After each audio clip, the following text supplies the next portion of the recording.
Bienvenue dans ce challenge qui va vous permettre de préparer votre art journal pour une pratique régulière dans les semaines et les mois à venir. Alors déjà, la première étape que je vais vous inviter à faire, c'est déjà de choisir le carnet que vous allez utiliser. Tout dépendra en fait de ce que vous souhaitez en faire. Est-ce que vous avez envie de faire des grandes pages, travailler sur des grandes pages absolument? Est-ce que vous voulez plutôt un petit format? Je vous invite vraiment à aller vers vos préférences personnelles et aussi déterminer si vous voulez commencer ce nouveau art journal vraiment pour un projet précis. Peut-être que vous avez un projet précis que vous avez envie de faire, un thème précis que vous avez envie de travailler là avec une régularité spécifique. Ou alors peut-être que c'est juste comme ça pour répondre à vos envies créatives une fois de temps en temps. Donc ça va dépendre voilà, de plein de paramètres, le choix de votre art journal. Alors moi spécialement jusqu'ici, ça fait plusieurs années que je pratique l'art journaling et jusqu'ici je m'étais surtout tournée vers des carnets vraiment spéciaux pour mix média avec des feuilles très épaisses où je peux vraiment m'amuser et faire plein de choses. Mais avec le temps, en fait, je me rends compte que je suis beaucoup plus attirée par des carnets qui ne sont pas forcément spéciaux pour l'art journaling. Peu à peu, en fait, avec le temps, je me suis détachée de ma volonté de perfection, d'avoir des pages vraiment au top qui supportent tout type de mélange. Donc vraiment, je suis dans une optique plus d'exploration et moins liée au résultat final. Donc pour cette raison, voilà, cette fois-ci, ce que j'aimerais, c'est remplir ce carnet-là. Il s'agit d'un carnet de la marque Paper Blanks. Donc ils font de très jolis carnets de notes. Regardez cette image, j'adore vraiment. Pour moi, elle est vraiment très symbolique. Et voilà, et les feuilles sont faites pour écrire. Donc forcément, elles sont loin d'être épaisses. Elles sont pas très épaisses, mais je trouve que quand même, elles ont une grande finesse qui permettent quand même de dessiner facilement dessus. Par exemple, j'adore le contact du feutre de précision en fait dessus quand on veut faire du Zentangle. Alors je sais pas si j'ai une page là que je peux vous montrer. Oui, par exemple celle-là que j'avais commencé où voilà, c'est que du feutre de précision. Et je trouve que c'est très fluide, on peut faire plein de choses. Et en même temps, on peut aussi s'amuser avec plein de matières différentes. Ici, j'avais même carrément utilisé de l'acrylique. Et au final, c'est pas du tout choquant. Vu que j'ai pas utilisé des très grosses couches de peinture, je trouve que quand même, ça supporte très bien. Et je pense que de remplir ce type de carnet comme ça avec tout plein de choses, ça va vraiment le faire. Donc, moi personnellement, ce carnet, pourquoi je l'utilise, pourquoi je l'ai choisi? Parce que j'ai le projet en fait de voyager avec mes enfants, mes 3 petits bouts là, cette année, dans quelques temps. Et voilà, j'aimerais qu'on ait un carnet dans lequel on puisse faire des pages. Donc, où moi je pourrais faire mes pages comme j'ai envie, suivre mes envies.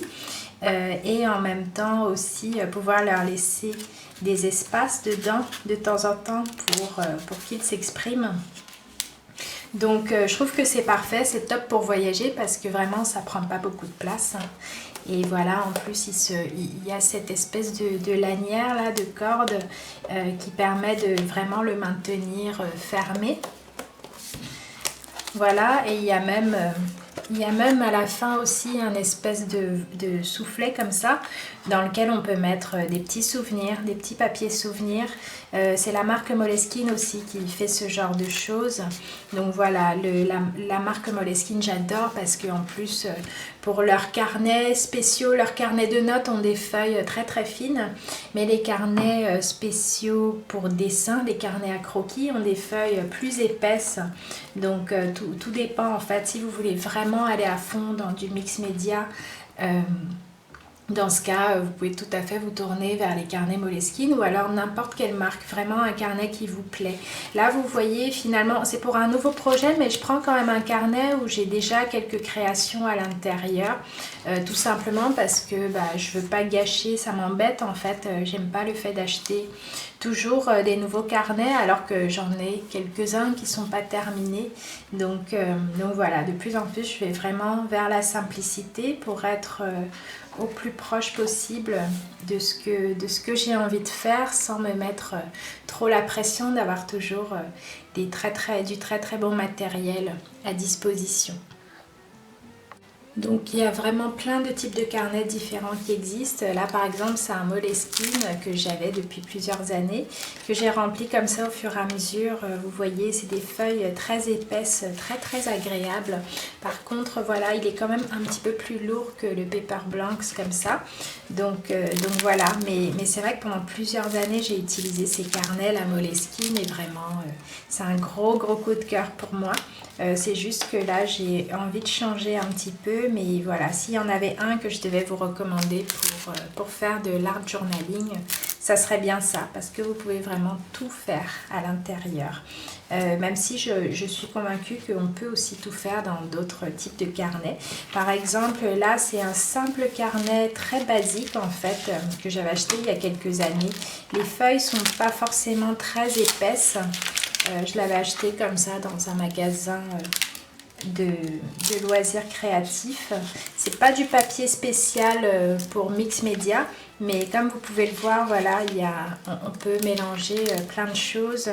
J'ai travaillé dedans avec des collages, de l'acrylique, de la gouache, voilà, de l'aquarelle, des encres. Donc vraiment ne vous arrêtez pas au fait d'avoir absolument des pages parfaites pour le mix média. Choisissez vraiment le carnet qui vous parle le plus.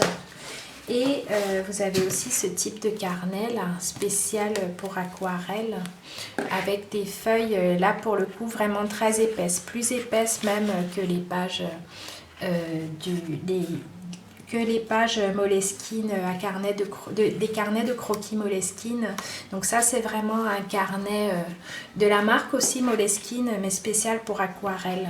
Donc forcément ça va beaucoup mieux supporter les touches de couleur, ça va pas du tout gondoler. Voilà, donc tout dépend en fait de votre niveau de tolérance, on va dire, par rapport aux différents rendus et ce que vous aimez vraiment. Est-ce que vous voulez un rendu vraiment net, et surtout est-ce que vous travaillez en majorité avec de l'aquarelle et des encres? Peut-être ça peut valoir le coup d'aller vers un carnet comme ça vraiment pour aquarelle. Mais voilà, choisissez vraiment le genre le carnet coup de cœur en fait, qui correspond à votre projet du moment. Et je vous invite à partager avec moi quel type de carnet vous allez prendre là pour les semaines qui viennent, les semaines et les mois qui viennent. Quel est votre projet? Qu'est-ce que vous avez envie de faire? Est-ce que vous avez un projet spécifique en particulier, ou alors est-ce que c'est pour inscrire la créativité comme ça dans une pratique très régulière et faire beaucoup d'exploration?